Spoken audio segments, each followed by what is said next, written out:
Руководствуясь La Russie traîne alors que l'Ukraine a accepté l'accord de cessez-le-feu proposé par les Américains. Après plus de 100 jours d'efforts diplomatiques, les États-Unis ont décidé de se retirer de leur rôle de médiateur dans les négociations de paix entre la Russie et l'Ukraine. L'Ukraine a accepté la proposition américaine pour un cessez-le-feu de 30 jours, mais la Russie a refusé.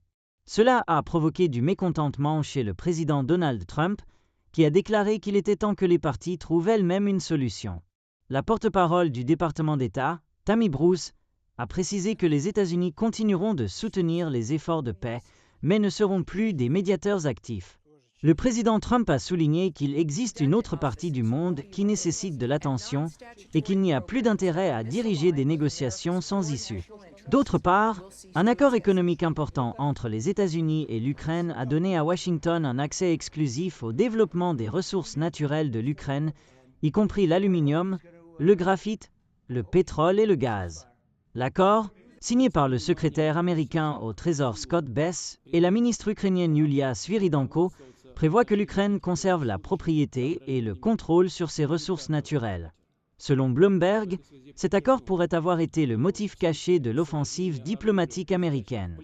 Il assure aux États-Unis des avantages géostratégiques et économiques, en particulier dans le secteur des matériaux critiques pour la technologie moderne, comme les batteries pour véhicules électriques. Pendant ce temps, les États-Unis ont autorisé la première exportation d'équipements militaires vers l'Ukraine depuis le retour de Trump à la Maison-Blanche, d'une valeur de plus de 50 millions de dollars.